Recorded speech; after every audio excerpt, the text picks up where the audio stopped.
बिस्मिल्लाहिर्रहमानिर्रहीम, अस्सलाम वालेकुम नाज़रीन, आप यूट्यूब चैनल देख रहे हैं। मैं इमरान खान हूँ। ये बड़ी समझ वाली बात है जो ओमान ने काम किया है। अब इस वक्त ओमान एक रोल भी प्ले कर सकता है अमन के लिए, इस खित्ते में जंगबंदी के लिए, और देखते हैं क्या रोल प्ले होगा। बहरहाल कोई ऑफिशियल स्टेटमेंट ऐसा तो नहीं है कि जो आपके साथ शेयर किया जाए, कोई बड़ी खास बात उसमें से निकल आई हो, लेकिन ये एक सिग्निफिकेंट मुलाकात है। इसके अलावा इराक़ी ने मिस्र और तुर्की के वज़ीर ख़ारजा से भी टेलीफोन पर बात की।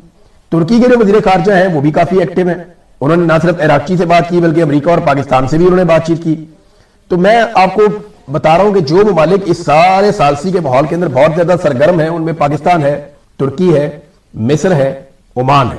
ये वो ममालिक है जो काबिल कबूल है। यानी इनकी अमेरिकन से भी बात हो जाती है, इनकी ईरानियों से भी बात हो जाती है। अब एक रशिया है जिसकी अमेरिकन से बात नहीं होती, लेकिन ईरानियों के साथ उनकी बड़ी ठीक ठाक अलैक्स है। चाइना है, वो ऑफर करता है कि हम ये बात करते हैं, लेकिन अमेरिका चाइना को बीच में आने नहीं देता, लेकिन ईरानियों के साथ उनकी ठीक ठाक बातचीत है। तो ये एफर्ट्स चलती रहेगी। लेकिन खित्ते में जितनी ताकत जमा हो गई है, इतनी ताकत जमा करने के बाद क्या डोनाल्ड ट्रंप बगैर लड़े वापस चला जाएगा? एक बात सोचिए ना आप, डोनाल्ड ट्रंप ने अपने 2 बंदे नहीं भेजे। उसने कहा 15 घंटे की फ्लाइट है, पैसे जाया होते हैं और वक्त जाया होता है। यानी जिस आदमी ने को 50,000 फौज भेज दिए खित्ते में, उसने बड़े बड़े बहरी बेड़े भेज दिए पूरे खित्ते के अंदर, उसने दुनिया के महंगे तरीन हथियार पहुंचा दिए वहां पे। रोजाना की बुनियाद पर दर्जनों फ्लाइटें चल रही हैं, रोजाना की बुनियादों पर हथियार नस्ब किए जा रहे हैं। अरबों डॉलर जो आदमी खर्च कर रहा है रीजन में, वो अमन के लिए 2 लोगों को ट्रैवल नहीं करवा सकता। ये कुछ समझ में आने वाली बात है। लेकिन ट्रंप ने कहा वो खर्चा वर्चा बचाना चाहता है। मैंने उसके ऊपर तबसरा भी किया था कि ट्रंप ही खर्चा बचाना चाहता है, हम तो नहीं बचाना चाहते। हमने तो अपना अरबों रुपए का नुकसान कर लिया इस्लामाबाद में कर्फ्यू लगा के। बहरहाल ट्रंप ने जो जान का असला, जो जान के फौजी और हथियार, वो सारे पहुंचा दिए मिडल ईस्ट में। लेकिन जब अमन की बात आई, मुज़ाकरात की बात आई, तो डोनाल्ड ट्रंप ने कहा जी मेरे लोग नहीं आ सकते, टेलीफोन पे बात कर लेंगे हम आपस में, और मुज़ाकरात अब टेलीफोन के ऊपर होंगे। ये दुनिया की तारीख के अनोखे मुज़ाकरात हैं कि जो टेलीफोन के ऊपर होंगे। और डोनाल्ड ट्रंप ने उसकी ऑफर भी कर दी है कि ईरान का जब दिल करे मुज़ाकरात का तो हमें टेलीफोन कॉल कर ले। एक और बड़ी मजे की बात आपको बताता हूं, स्टेज के ऊपर से ना जेडी वेंस को डोनाल्ड ट्रंप से पहले रेस्क्यू किया गया था। वो वीडियो मैंने देखी है अभी। पहले जेडी वेंस को यहां से पकड़ा, शोल्डर से उसको खींच के निकाला और उसको ले गए वहां से। फिर डोनाल्ड ट्रंप को जो है वो उसके बाद रेस्क्यू किया गया। लेकिन ज्यादा लोगों ने डोनाल्ड ट्रंप को रेस्क्यू करने के लिए जोर लगाया, लोगों की तादाद भी वहां ज्यादा थी। मैं आपको फिर ये कह रहा हूं कि जिस किस्म का एक सिक्योरिटी फोर्सेस का रिस्पांस होना चाहिए था, वो डोनाल्ड ट्रंप के मामले में नहीं था। मैं आपको सीरियसली बता रहा हूं कि 20 सेकंड के बाद तो डोनाल्ड ट्रंप को अपनी कुर्सी से उठा के निकाला गया, और लगभग 7-8 सेकंड के बाद पहला आदमी पहुंचता है डोनाल्ड ट्रंप के सामने को। 12 सेकंड के बाद जो है वो बाकी लोग पहुंचते हैं और घेरा डालते हैं। इधर 3-4 सेकंड बहुत होते हैं। परवेज मुशर्रफ की बात मुझे याद है। परवेज मुशर्रफ ने बड़ा माइंड किया था जब श्रीलंकन टीम के ऊपर अटैक हुआ था, तो परवेज मुशर्रफ ने कहा था कि 3 सेकंड का रिस्पॉन्स टाइम होता है कि आप 3 सेकंड के अंदर अंदर वापस हिट बैक कर देते हैं जिसको आपने मारना हो। कमांडो का तो ये काम है। लेकिन उस पर बड़े नाराज हुए थे कि वो हमलावर कैसे वहां से निकले और कैसे वापस अटैक नहीं किया जा सका, ये मुकाबला क्यों नहीं ठीक तरीके से हुआ, क्योंकि परवेज मुशर्रफ खुद भी एक कमांडो था, क्योंकि माजी में वो रहा उसका हिस्सा, तो इसलिए उसको आइडिया था। तो मैंने जो देखा डोनाल्ड ट्रंप की सिक्योरिटी में, अमेरिका को बड़े सीरियस इक़दामात लेने चाहिए और लेने पड़ेंगे। अब नाज़रीन आजकल मैं एक और चीज देख रहा हूं कि इमरान खान के जो मुखालिफिन हैं वो बड़े चिड़चिड़े हो गए।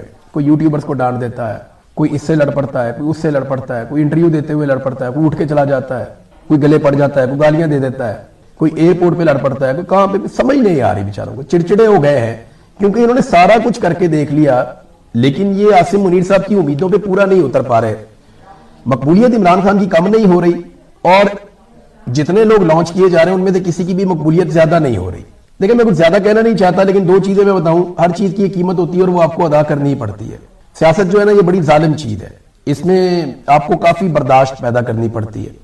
तो जितने भी लोग इमरान खान के मुखालिफिन हैं वो अपने अंदर बर्दाश्त पैदा करें। इमरान खान के ऊपर बड़े घटिया किस्म के मुकदमात बनाए गए हैं, इद्दत जैसा घटिया मुकदमा बनाया गया, उसके ऊपर 200 से ज्यादा मुकदमात हो गए हैं। वो आज भी अपने आसाब को कंट्रोल में रखकर खड़ा है और मुकाबला कर रहा है। तो आज एक और भी बहस छिड़ी हुई है पाकिस्तान में कि क्या सरकारी मुलाजिम को पॉलिटिकल कमेंट कर सकता है या नहीं कर सकता। तो मेरी नजर में नहीं कर सकता। सरकारी मुलाजिम को दौरान ड्यूटी यूनिफॉर्म में अपने आप को सियासत से दूर रखना चाहिए। इसीलिए मैं ये कहता हूं कि आसिम मुनीर साहब को बिल्कुल सियासत में हिस्सा नहीं लेना चाहिए, कायदे आज़म ने मना किया हुआ है। और डीजी ISPR 1-1 घंटा या इससे ज्यादा बाद औक़ात पूरी पॉलिटिकल प्रेस कॉन्फ्रेंस कर देते हैं और पाकिस्तान का सारा मीडिया उसको दिखाता भी है, और हम बेशर्मों की तरह बाद में उसके ऊपर बहुत सारे प्रोग्राम्स भी चला रहे होते हैं कि उसने ये कहा, उसने ये कहा, उन्होंने ये कहा। हालांकि उनका ये हक नहीं है, उनका तो बाइकआउट होना चाहिए और उनको मना किया जाना चाहिए कि आप यूनिफॉर्म के अंदर किस तरह सियासत कर सकते हैं, सियासी बयान दे सकते हैं। इंतहाई गैर मुनासिब है, बड़ी ज्यादती है। जब आप यूनिफॉर्म में और आप ड्यूटी पे, तो फिर आपका कोई फेवरेट नहीं है ना, कोई आप कह सकते हैं मेरा फेवरेट है, ना ये कह सकते हैं कि मैं इसके खिलाफ हूं। ये आप नहीं कर सकते यूनिफॉर्म में अगर आप हैं तो। और ये काम आसिम मुनीर साहब, क्योंकि यूनिफॉर्म के अंदर जो सबसे ताकतवर आदमी पाकिस्तान में होता है वो आर्मी चीफ होता है, तो सबसे पहले उन पे इंप्लीमेंट होना चाहिए। DGI-SPR को इसका ख्याल रखना चाहिए, बाकी सबको रखना चाहिए। जब आप ऐसे इस ओहदे को इस्तेमाल करते हैं ना ताकत के बलबूते पे, तो फिर ये मामला नीचे तक जाता है। और दूसरी बात यह है कि बतौर कौम हमारे अंदर से बर्दाश्त खत्म होती चली जा रही है। मैं भी इसका एक हिस्सा ही हूं, लेकिन अगर आप अवामी नुमाइंदे हैं तो फिर आपको बहुत बर्दाश्त पैदा करनी पड़ेगी पाकिस्तान जैसी सोसाइटी में, क्योंकि सोसाइटी पोलराइज बहुत ज्यादा हो गई। यहां पे हालात बहुत खराब है। ऐसे लोगों को बुलाकर प्रोटोकॉल दिया जाता है पाकिस्तान में जो लोग गालम गलोच में मशहूर है, यानी उनके आगे पीछे पुलिस की गाड़ियां लगा दी जाती हैं, जो गंदी गालियां देने में मकबूल है, बहुत मशहूर है। और शरीफ खानदान उन्हें अपने साथ उठाता बैठाता खिलाता पिलाता है और उनको फॉलो करता है, उनको प्रोटोकॉल देता है। मरियम नवाज हर उस आदमी को फॉलो करती है जो गंदी गाली दे सकता है सोशल मीडिया के ऊपर। बेशुमार लोग हैं गंदी गालियां देने वाले, मरियम नवाज उन्हें फॉलो करती हैं। तो सियासत के अंदर जो है ना वो बर्दाश्त खत्म होती चली जा रही है। मैं अभी यास्मीन राशिद साहिबा का एक स्टेटमेंट में देख रहा था, उनकी पोस्ट है, उन्होंने बताया कि सबकी आंखों के साथ कुछ ना कुछ गलत किया जा रहा है। सनम जावेद के हवाले से ये रिपोर्ट हुआ है कि उनकी दाई आंख मुतासिर हो गई। डॉक्टर साहबा ने कहा जी कि इनको चेक करवाएं, इनकी भी दाई आंख खराब हो रही है, इमरान खान की भी, बुशरा बीबी की भी, एक दो और लोग भी रिपोर्ट हुए हैं। तो ये क्या चल रहा है? तो ये कहा गया जनाब बुध को डॉक्टर आएगा आंखों वाला, वो देखेगा, वो नहीं आया। और अब कहा जा रहा है 2 हफ्ते के बाद कोई डॉक्टर आएगा और वो आकर सनम जावेद को चेक करेगा। ये बड़ा अलार्मिंग है। अगर सब लोगों की दाई आंख के अंदर ये प्रॉब्लम आ रहा है और आंखें उनकी खराब हो रही है कैदियों की, तो उनको ऐसा क्या खिलाया जा रहा है या इस किस्म का वायरस है ये कि सब लोगों की आंखें ही मुतासिर हो रही हैं? तो इसकी एक जुडिशियल इंक्वायरी होनी चाहिए और प्रॉपर मेडिकल टीम्स इसके ऊपर काम करें ताकि पता चले कि ये क्या हो रहा है। एक चीज नाज़रीन मैं जाते जाते आपको बताऊं कि शहबाज शरीफ ने ना फौरी तौर पे, पाकिस्तान के हुक्मरानों ने, शहबाज शरीफ ने, सदर ने, इन्होंने डोनाल्ड ट्रंप के वाकये के ऊपर मजम्मत कर दी। यानी डोनाल्ड ट्रंप एक तकरीब में मौजूद था, उस तकरीब के बाहर फायरिंग हुई है और उन्होंने फौरी तौर पे मजम्मत जारी कर दी। मेरे ख्याल में 1 घंटा भी पूरा नहीं हुआ, उन्होंने धड़ाधड़ मजम्मती बयान देना शुरू कर दिए और दुआएं शुरू कर दी डोनाल्ड ट्रंप के हक में, नेक तमन्नाएं जारी करना शुरू कर दी डोनाल्ड ट्रंप के हक में, और मुजम्मतों से भरी हुई जो है ट्वीटें दाग दी इन्होंने 1 घंटे से भी पहले। लेकिन याद रखिएगा कि जब आयतुल्लाह अली खामनाई शहीद हुए ईरान में, तो ये बहुत देर तक ये कोई स्टेटमेंट देने के काबिल नहीं थे और उन्होंने कोई मुजम्मत या कोई बयान जारी नहीं किया था। जो मिनाब स्कूल के अंदर 170 बच्चियां शहीद हुई 5 साल से लेकर 7 साल तक, उस पर शहबाज शरीफ ने कैसा और कब रिस्पॉन्ड किया, जरा ये भी आप चेक कर लीजिएगा। तो ये गुलामी वाली सोच है कि डोनाल्ड ट्रंप को छींक भी आएगी तो ये जमीन पे झुक जाएंगे और उनकी खिदमत में हाजिर हो जाएंगे, फर्शी सलाम करेंगे उन्हें कि डोनाल्ड ट्रंप साहब को छींक भी नहीं आनी चाहिए, पूरा इस्लामाबाद बंद कर दो। लेकिन अगर कहीं जुल्म हो जाए, ज्यादती हो जाए, बर्बरियत हो जाए हकीकत में, तो इनको बयान देने में कई दिन लग जाते हैं, अंदाजा कीजिए आप। और ये हकीकत है। शहबाज शरीफ ने बताया था कि बेगर्स कांट बी चूजर्स, और शहबाज शरीफ को अपनी औकात का बहुत अच्छे से पता है। लेकिन पाकिस्तानी अपनी औकात और अपनी हैसियत जानते हैं, उन्हें किसी किस्म का कम्प्लेक्स नहीं है। और पाकिस्तानी ये सोचते हैं कि हम इतने बुरे के हकदार नहीं हैं जो हमारे साथ किया जा रहा है, और यही तो फटा है। 9 मई का मामला है फैज हमीद के ऊपर, लिहाजा इमरान खान भी इसके अंदर फंसेगा, ये कह रहे हैं। एक तो 9 मई, नंबर 2 क्या इमरान खान को भी फैज हमीद के साथ सजा होगी, ये बात पूछी जा रही है। नंबर 3 फैज हमीद का क्या बनेगा। नंबर 4 सवाल यह है कि जो बाकी हैं उनका क्या बनेगा। आइए आपको इन चारों सवालात के जवाब देते हैं। नंबर 1, यहां पे कहीं नहीं लिखा कि फैज हमीद को 9 मई में सजा हुई है। तफसीली फैसला आएगा, चीजें सामने आएंगी तो पता चलेगा। और अगर 9 मई में फैज हमीद को सजा दी तो फैज हमीद क्या अकेला था? फैज हमीद क्या अकेला पूरा 9 मई कर सकता है? इसके अंदर पे पूरा का पूरा जत्था मुलव्वस होना चाहिए, बहुत सारे और फौजी भी मुलव्वस होने चाहिए। फैज हमीद से ऊपर या फैज हमीद के नीचे किसी एक शख्स को भी फैज हमीद के साथ सजा नहीं दी गई। क्या एक अकेला जर्नैल ये सारा कुछ कर सकता है? क्या इतनी बड़ी सियासी मुदाखलत और इतने बड़े खेल वो अपने जूनियर ऑफिसर्स की मदद के बगैर खेल सकता है? क्या उनमें से किसी को सजा हुई? किसी एक को भी नहीं हुई। फैज हमीद को अकेले को सजा हुई। इसका मतलब यह है कि इन्होंने ढोंग किया है, कौम को बेवकूफ बनाया कि हम एहतसाब कर रहे हैं और सिर्फ अपनी अना को तस्कीन दी है। फैज हमीद की सजा जो है वो अवेपोरेट हो जाएगी। इसको इन्होंने ठीक तरीके से सजा नहीं दी और ना ही ठीक तरीके से इसको ट्रायल किया है। मुझे ऐसा लगता है कि इसके अंदर 2 नंबरी है। 9 मई का मामला किसी जगह पे जिक्र नहीं है, किसी जगह पे इसका अमल दखल नहीं है। क्या इमरान खान को सजा होगी, कैसे होगी? यानी फैज हमीद को शामिल करना पड़ेगा ना कि सियासी मुदाखलत फैज हमीद ने की और इमरान खान उसका हिस्सा था, इसी पे सजा हो सकती है ना। दो मामला हैं जिनको इमरान खान के साथ जोड़ा जा सकता है। एक, फैज हमीद ने ऑफिशियल सीक्रेट एक्ट की खिलाफ वर्जी की।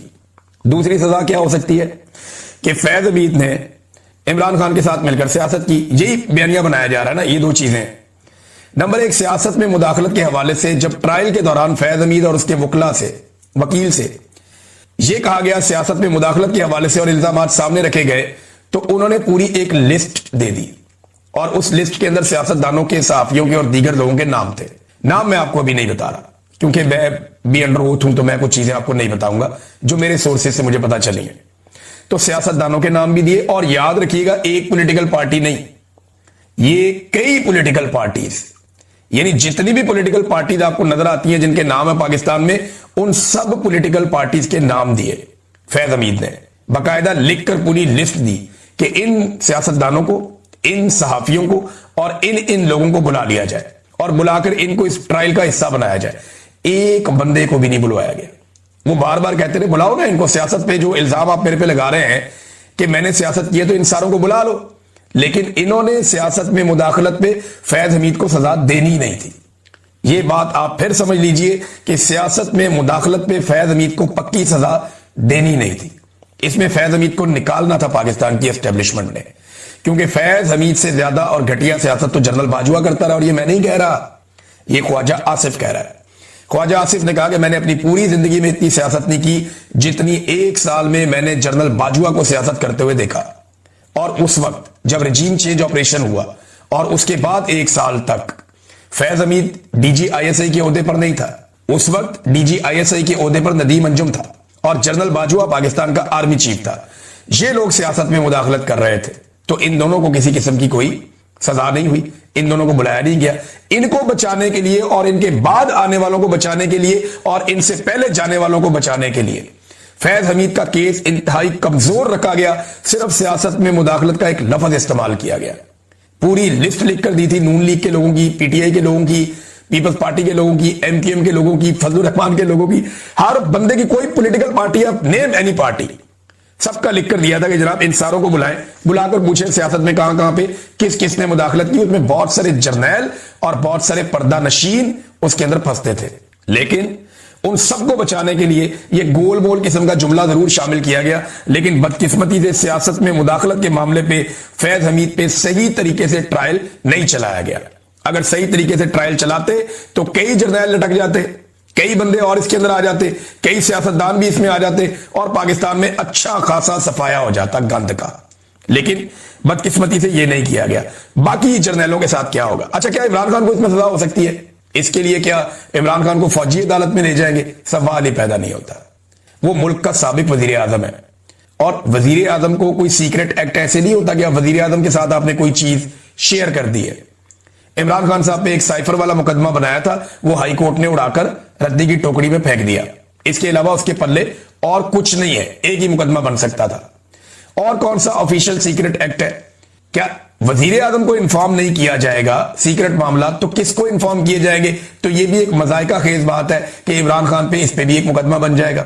और एक चीज मैं आपको और बता दूं कि इमरान खान साहब पे अगर किसी एक चीज में भी मुकदमा बनाना है और उन्हें फौजी अदालत में लेकर जाना है, तो आलमी सतह के ऊपर इतना रोला बनेगा और पाकिस्तान के अंदर इतना रोला बनेगा कि जो ये फैसला करेगी तो मिलिट्री एस्टेब्लिशमेंट ही करेगी ना। आसिम मुनीर साहब ने करना है तो ये सर पकड़ के बैठ जाएंगे बाद में। इमरान खान को ये पाकिस्तान की अदालतों में पेश नहीं कर सकते। इमरान खान को ये अभी तक पाकिस्तान की अदालतों में कहीं पे पेश नहीं कर सके। ये अदालत को लेकर अडयाला जेल जाते हैं। ये इमरान खान को फौजी अदालत में लेकर जाएंगे, इनकी औकात है? सवाल ही पैदा नहीं होता। इनके लिए मुसीबत बन जाएगी।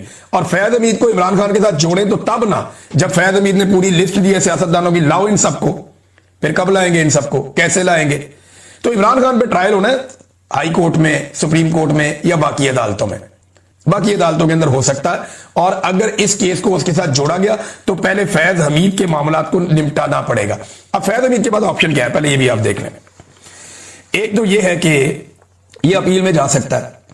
पहली अपील का जो फोरम है फैज हमीद के लिए वो आर्मी चीफ है, फील्ड मार्शल आसिम मुनीर। तो आर्मी चीफ पहला फोरम है। दूसरा फोरम है हाई कोर्ट, तीसरा फोरम है सुप्रीम कोर्ट। तो 3 जगह पर यह अपील कर सकता है और कोई टाइम इसकी पाबंदी नहीं है। यानी जब ये आर्मी चीफ को अपील करेगा फैज हमीद कि भाई मुझे रिलीफ दिया जाए या मेरी अपील सुनी जाए, तो आर्मी चीफ की मर्जी है, जब तक मर्जी ना सुने वो अंदर रख सकता है फैज हमीद को। अब चंद सवाल मेरे और हैं कि क्या फैज हमीद को इमरान खान की तरह ट्रायल किया गया? लेकिन इससे पहले मैं एक बात आपको बता दूं कि रास्ता जो खुलना चाहिए था ना, जिसके ऊपर हम सारे खुश हो रहे हैं कि जर्नैल टंगेगा, इससे पहले भी जर्नैल टंगे हैं, जर्नैलों को इससे पहले भी सजाएं हुई हैं, लेकिन सजाएं इनकी माफ हो जाती हैं। मिसाल के तौर पे ये आप देखें ना, कुछ अर्सा पहले एयरफोर्स के एक बंदे को सजा होती है और उसके बारे में खबर आती है जनाब कि इसको 10 साल सजा सुनाई